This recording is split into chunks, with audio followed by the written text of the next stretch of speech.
The champagne was Dom Perignon. The robe was hotel issued. The arm draped around her waist had a tattoo I knew well, an eagle, badly inked, from a night in Vegas I'd paid for back in 2009. She looked relaxed. Her smile had that curve she usually reserved for the mornings after date night. And the caption she added was short, cruel, deliberate. He knows how to please me. You never will.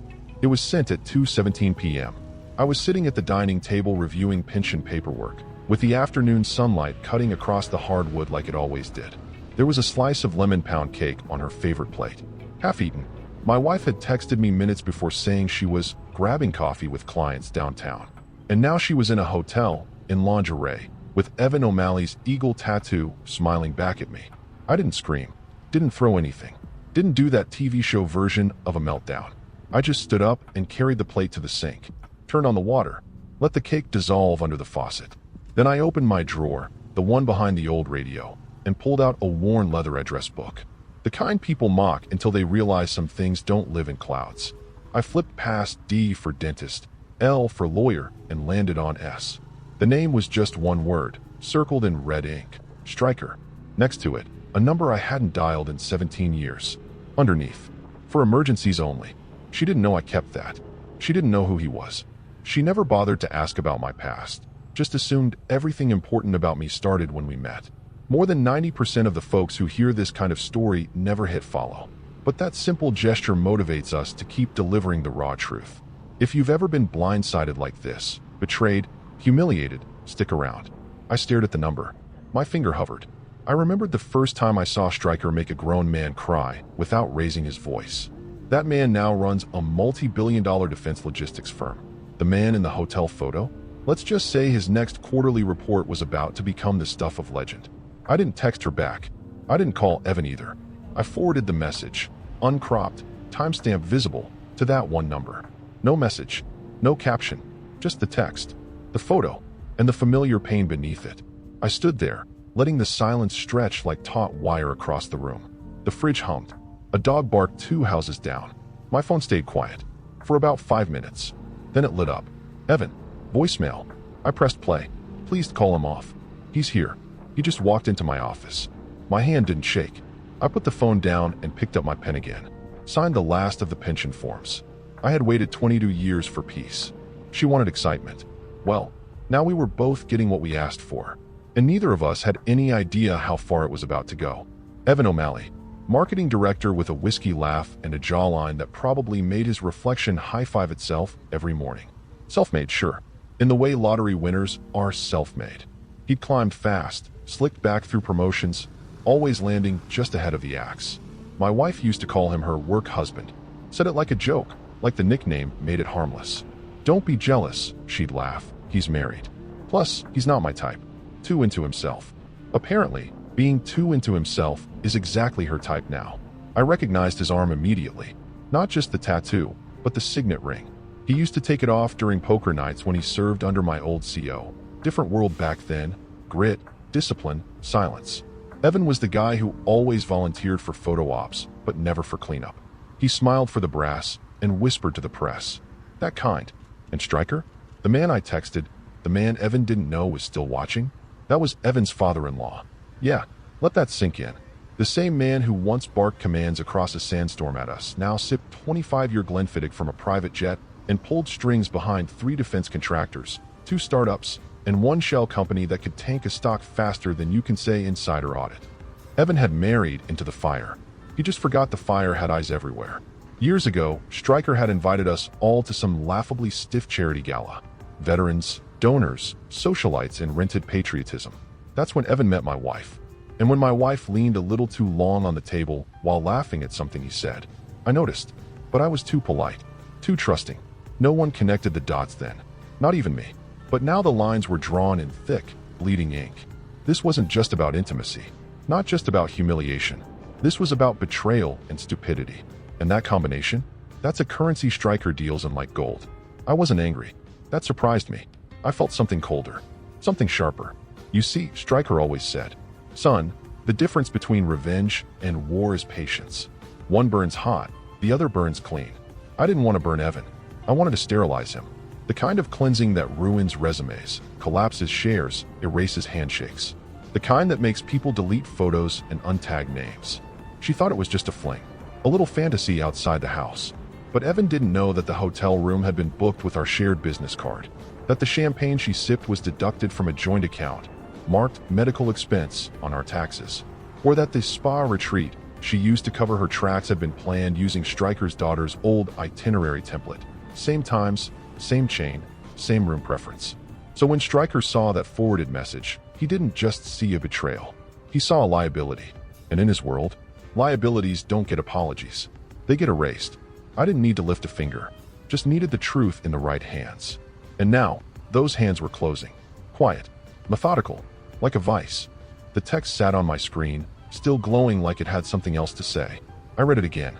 The smug confidence in her tone, the way she'd used that word. Please, like it meant something now. He knows how to please me. You never will.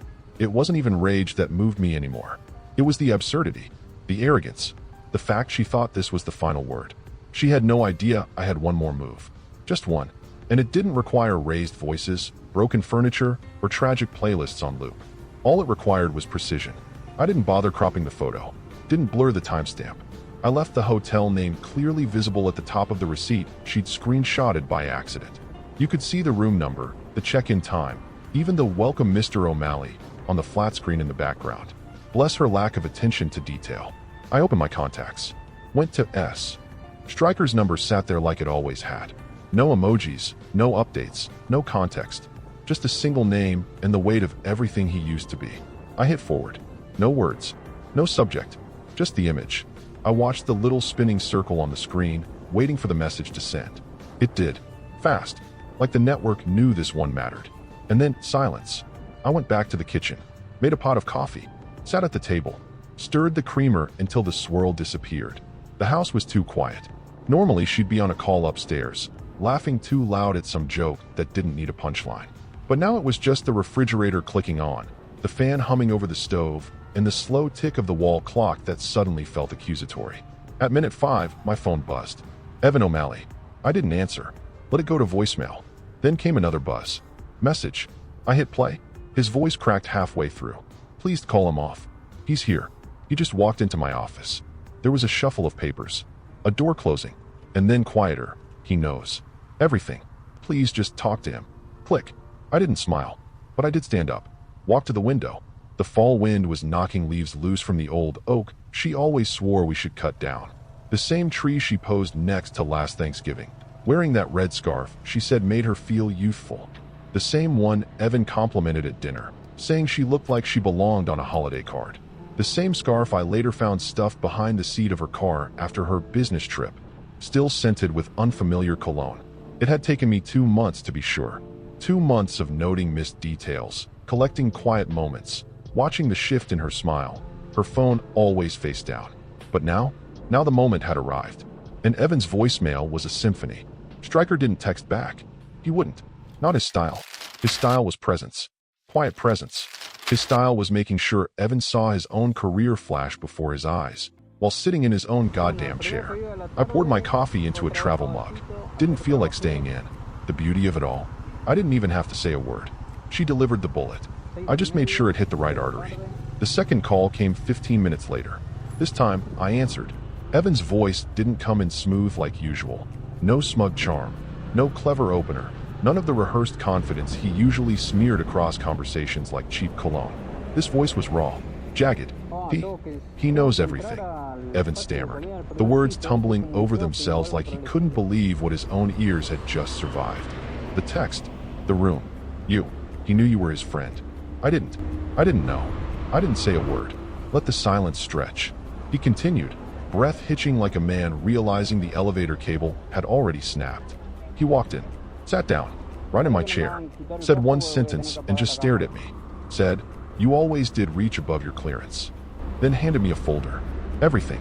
Photos, logs, timelines, even her quote about pleasing. Jesus. Still, I said nothing. The more you speak in a moment like this, the more you dilute its weight.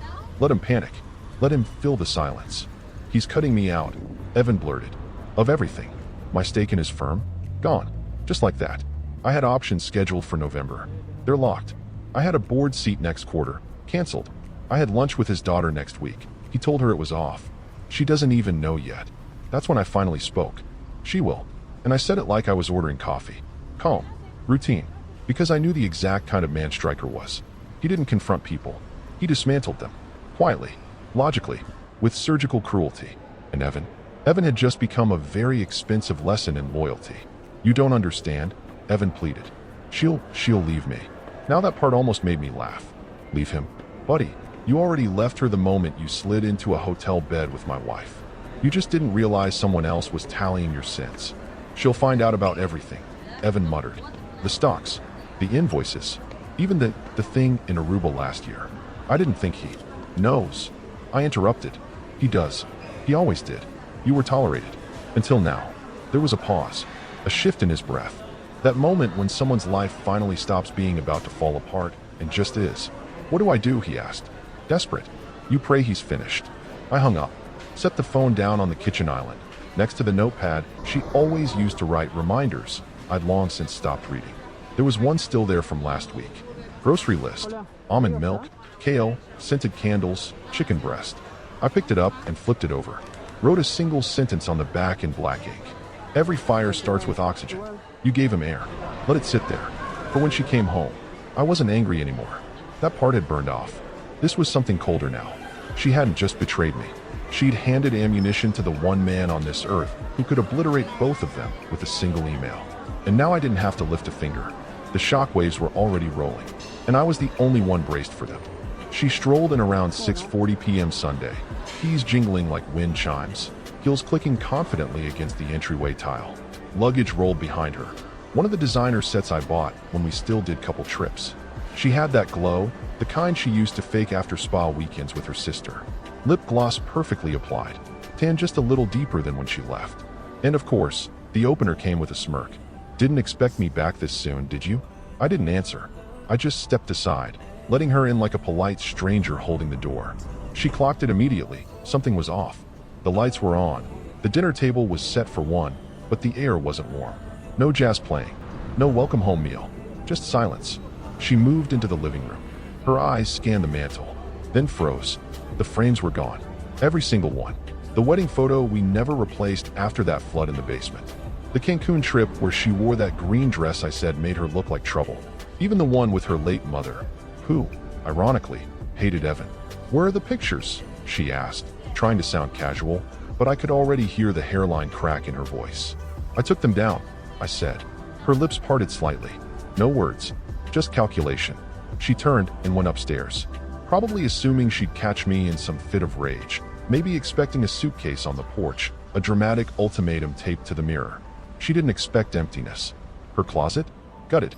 Not trashed, cleaned. Clothes folded into airtight bags, stacked neatly on the guest room bed. Shoes organized by heel height. Her jewelry tray wiped, except for the one necklace Evan once complimented.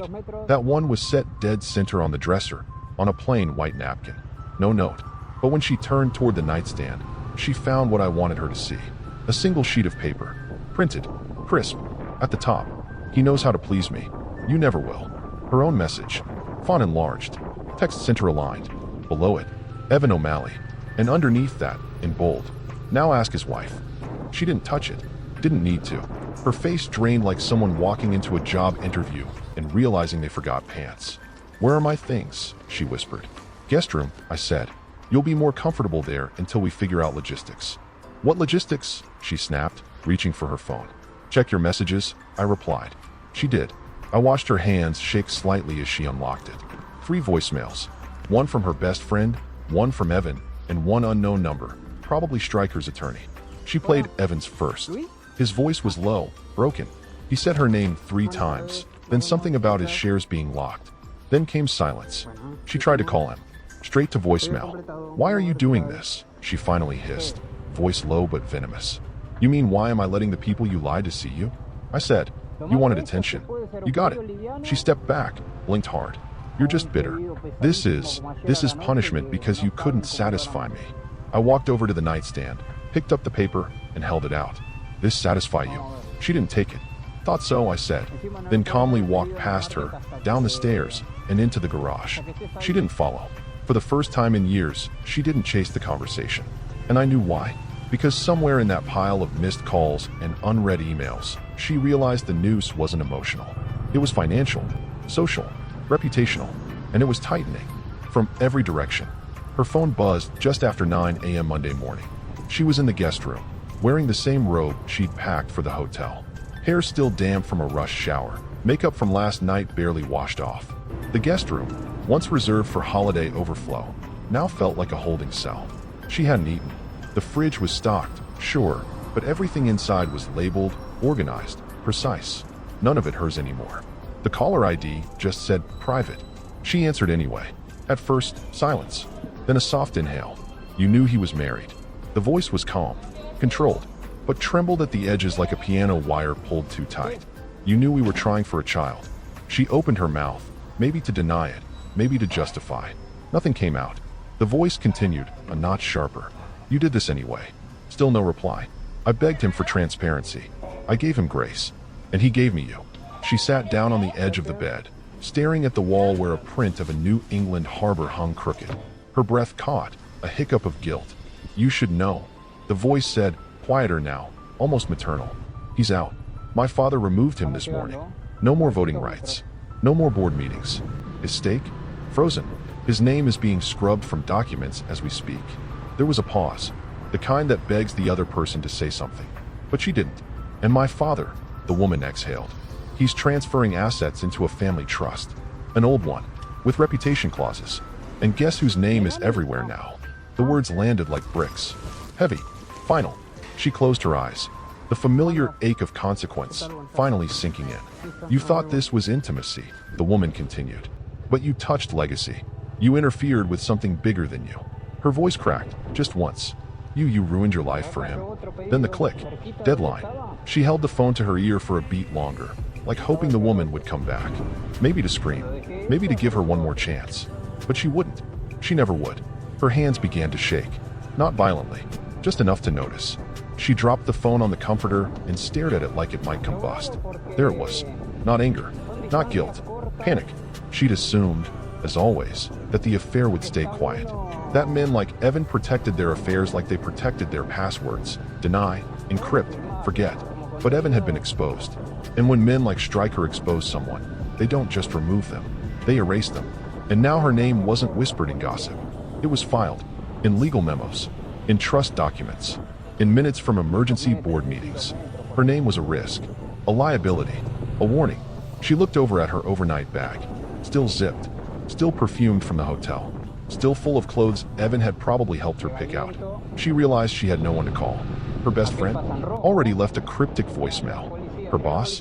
Hadn't responded to the email she sent last night at 2:03 a.m. titled Quick Clarification. Her sister? Probably talking to her husband, who still hadn't made eye contact since she came home. For the first time since this began, she felt something shift. The narrative wasn't about her anymore. She wasn't the protagonist. She was the punchline in someone else's cautionary tale, and there was no rewinding it. She parked like she always did, third level of the garage, far enough from the elevators to feel independent, close enough to stay dry in the rain. She adjusted her blazer in the rearview mirror, reapplied lipstick with muscle memory alone, and checked her phone. 2 unread messages from her sister, 1 from her hairstylist, and nothing from Evan. Nothing since the voicemail. The lack of emoji alone should have been a red flag. She stepped into the lobby, heels clicking confidently. She gave the security guard a smile and wave, expecting the usual buzz through. Nothing. Her badge lit red. She tried again, a little harder this time, like maybe the force of her wrist would override the electronic lock. Red again. The guard stood up. Can you wait right there, please? That tone, firm but regretful. The one used for terminated employees and overconfident consultants. I work here, she said flatly. There must be a glitch. He nodded, not unkindly. Just give me a moment. 3 minutes passed. Then 5. Then a woman from HR appeared. Young, nervous, carrying a folder. Can I speak with you privately? They walked to the small glass conference room by the coffee station. The one they always joked was the firing aquarium. No one ever left it with their job intact. She sat. The HR rep didn't. Your access has been paused, pending an internal review. Paused? She repeated, her voice brittle. What internal review? Compliance flagged some irregularities with travel expenses and calendar coordination. It's part of a larger audit. She blinked. My inbox. Deactivated. IT's preserving everything for legal. Legal. Until further notice, the woman said. You'll receive formal communication via your personal email. No goodbyes. No thank you for your service. Just the cool, gentle closure of doors she didn't even know were shutting. By the time she reached the parking garage again, her badge wouldn't open the elevator. She had to be escorted. She didn't cry. Not then. She drove home in silence, radio off, windows up despite the crisp fall air. The neighborhood looked the same, familiar, but when she opened the front door, she felt like a guest in her own life. Something had shifted. The hallway smelled like bleach. The house was quiet, too quiet. She went to her office, locked, keypad dark, no response. She tried logging into their shared banking app on her phone. Denied. Password changed. Tried the emergency backup login on her iPad. Error. Account credentials no longer valid. She rushed to the kitchen and opened the drawer where they kept the joint credit card. Gone. On the counter, one thing remained. A yellow post-it note in his handwriting. Please use the guest room. Until counsel reaches out. She didn't call him. She knew better now. He wasn't giving her ultimatums. He was giving her time. Time to realize how thoroughly the floor had vanished beneath her. She opened the guest room door, now made up with hotel efficiency. Fresh sheets. Neutral pillows. No photos. No clutter. Just exile. She sat on the edge of the bed. Her phone vibrated again. An alert from the leasing company. Vehicle reassignment notice. She clicked into it. Primary lessee updated. The car parked in the driveway, the one she thought she bought with her bonus, was never in her name. The house still looked the same, but she didn't live here anymore. She just hadn't moved out yet. She waited until dusk to make the call, not because she thought it would help, but because desperation always finds its rhythm after dark. She sat in the guest room, barefoot, staring at a takeout container she hadn't touched, rehearsing the tone in her head. Calm, not frantic, just enough regret to sound human, but not so much she seemed weak. She pulled up the number from her husband's old phone records. She'd seen it before, flagged under emergency contact, back when she snooped through his documents thinking he might be hiding something. She assumed it was a brother, a cousin, maybe someone from a deployment she'd heard about, but never cared enough to ask details. She now knew exactly who it belonged to. She hit dial. It rang once, then again. Voicemail. The message was generic, but the tone sent it chill, clipped, direct, as if even his recording didn't have time for nonsense. She hesitated, then spoke. Please, this is all a misunderstanding. I made a mistake. I know that. But Evan's out, and it's done now. It doesn't need to go any further. I just want to talk. Please. She hung up. No reply. Not that hour. Not the next. She curled up under the guest comforter, scrolling news headlines and Reddit threads, trying to gauge how fast rumors move in high circles. Her name hadn't popped up yet, but there were rumblings. Anonymous mentions of a board shakeup at Evan's firm. A cryptic LinkedIn post from one of the VPs, simply reading, "Reputation is earned. So is silence." By 10:47 p.m., her phone buzzed again. Unknown number. No message. 10 minutes later, a knock at the front door. She looked through the peephole. A man in a black jacket, clipboard in hand, box under his arm. Courier service. "Delivery for Ms. Keller," he said flatly. She signed. He didn't make eye contact. The box was slim, heavy. Not Amazon. Not flowers. Just cardboard and weight. She took it into the kitchen, sat down, and opened it. Inside, a thick stack of printed hotel invoices. Every charge itemized. Room service, minibar, spa treatments. Room 724. Room 406. Room 1221. Color printouts of the texts. Not just the ones she sent to Evan, but her deleted drafts, too. The ones she thought no one saw. One of them read, "He doesn't even notice anymore. I could vanish and he'd thank me." And beneath all that, a sealed envelope, embossed with the insignia she now recognized from a dozen defense gala photos. She opened it with numb fingers. Inside was a notarized letter, dated that morning. Typed. No emotion. No wasted words. To the trustees of the R.J. Stryker Family Trust. In light of recent developments involving the subject in question, I formally request her status as named affiliate be reviewed under Clause 9.3. Conduct unbecoming with potential reputational and financial risk. All evidence enclosed. Proceed as necessary. Respectfully, R.J. Stryker. At the bottom was a signature. Precise. Final. She reread it 3 times. Not because she didn't understand, but because her brain refused to process what her eyes were screaming. She wasn't just out of a marriage. She was out of the ecosystem. Out of the tables she used to sit at, the rooms she used to float through, the circles she used to treat like accessories. And the worst part? This wasn't the blow. This was just the letter before the strike. The proof. The trigger. The warning. The final hammer hadn't dropped, but it was falling, and there was nothing left beneath her to cushion the impact. The elevator ride to the 36th floor was silent. Too silent. No ambient music. No dings at passing levels. Just the mechanical hum of ascent and the faint buzz in her ears from 2 sleepless nights and a steady drip of panic. She clutched the folder the courier had delivered. Useless now, but holding it gave her hands something to do. The reception desk at Stryker and Holtzman was barren. No receptionist. No greetings. Just a single laminated sign taped to the glass. Trust hearing, 10 a.m., conference room C. She followed the hallway like a condemned woman walks the green mile. Her heels clicked unevenly. One of the taps was missing. She noticed and hated that she noticed. Outside the glass-paneled room stood 2 silent assistants and a closed laptop on a highboy table. They didn't ask her name. Just opened the door. The room was blindingly white. Not warm. Not clinical. Just surgical. At the head of the table sat him. R.J. Stryker. Tycoon. Father. Enforcer. He didn't look up. Didn't blink. His left hand rested on a single sheet of paper. His right hand on a pen he never picked up. Next to him, his daughter. Evan's wife. In all black. No makeup. A single pearl necklace. She looked like someone attending her own rebirth. To her left, the trustee. Binder open. Glasses perched low. Lips pursed in that expression of legal neutrality that always precedes irreversible decisions. And then, at the far end, him. Her husband. Her actual husband. The one she had humiliated, lied to, and underestimated. He looked still, like someone watching a forest fire they started from a safe distance. No one looked at her. Take a seat, the trustee said. She sat. The door closed behind her. The trustee cleared his throat. This hearing is to address the redirection of designated shares and privileges currently tied to the R.J. Stryker Family Trust.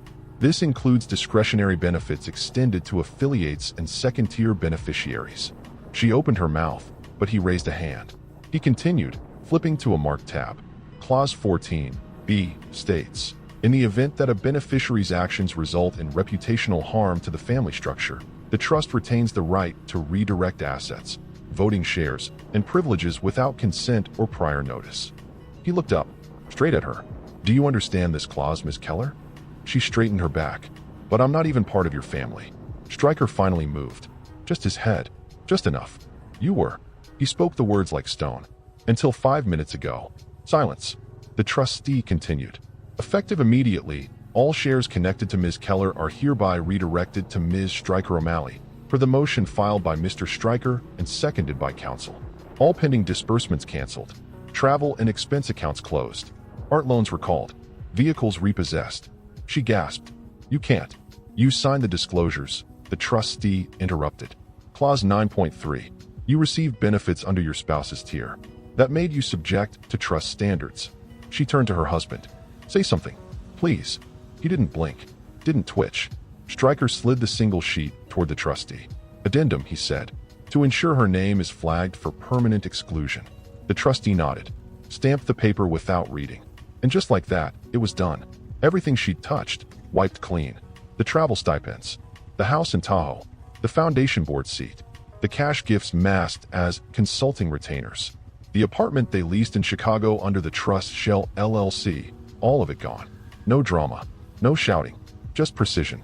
She sat frozen as the room quietly packed itself up. Folders closed, pens capped. Stryker stood first. His daughter followed. Only her husband remained seated. He finally looked at her, and for a moment, she thought she saw mercy. But it wasn't. It was clarity. You thought you played a game, he said quietly, but you walked into a legacy. Then he stood. She was still sitting there, silent, breath shallow, when the assistant returned to escort her out. The marble floors beneath her heels echoed a little differently now. They no longer belonged to her. She barely made it to the elevator before the panic hit. Her heels caught the lip of the marble and twisted sideways, sending her stumbling into the wall. No one helped. No one even looked. The doors closed behind her like a tomb sealing shut. By the time she reached the parking garage, Her breath was coming in shallow bursts, hands trembling, eyes wide like someone waking from a nightmare still tangled in the sheets. Her phone buzzed, again and again. 5 missed calls, 2 voicemails, 1 message. Evan. She answered on the 6th ring. He didn't say hello. He didn't even breathe. For a second, she thought the call had dropped. Then, I lost everything. His voice was soaked in something between shame and disbelief. It sounded like a man reporting his own funeral. My shares. Gone. They're liquidating my position. She clutched the door handle of her car, but didn't open it. My wife's filed. I got served an hour ago. Her father's frozen my trust. My equities blocked until audit clearance, which, his voice broke, which isn't coming. He sniffled, hard. They've cut off my access. My email. My name's gone from the org chart. I walked into the office and my badge was just dead. She swallowed hard. We can fix this. You can talk to him. No, Evans said. No, he told me something else before he left. She waited. He said, Evans' voice dropped to a whisper. He said your husband hasn't even responded yet. She froze. What do you mean? She whispered. That everything up till now. Evan choked. That wasn't even his doing. Not yet. Her throat tightened. But he's the one who sent the photo. No, Evans said. He just lit the fuse. Before she could reply, another call came in. Her screen flashed with a name that made her stomach seize. Alan, her husband. She hesitated, then switched lines. He didn't yell, didn't sigh, just one sentence, soft as falling ash. You said he knows how to please you. Turns out he knows how to destroy himself too. Click. Silence. She stood there, the phone still pressed to her ear, like it might offer something more if she just held on long enough. It didn't. The echo of the hang-up was the final punctuation. She looked up and froze. Standing 10 feet away, in front of her car, was R.J. Stryker. Arms crossed, eyes steady, unblinking. He didn't speak. He didn't need to. He wasn't here for drama. He was here for confirmation. To witness the final click in a sequence he had calculated to the second. Her mouth opened, but no words came. What was left to say? She hadn't just cheated. She hadn't just gambled. She had underestimated a man who builds legacies with blueprints and raises reputations with blue ink. And she'd handed him every match he needed. Her phone slipped from her hand and clattered to the pavement. Stryker didn't flinch, didn't blink. He just watched. Not with malice. With completion. Like a surgeon observing the moment the heart monitor flatlines. Not with glee, but certainty. And she knew. This wasn't ruin. This was erasure. And he wasn't the only one watching now.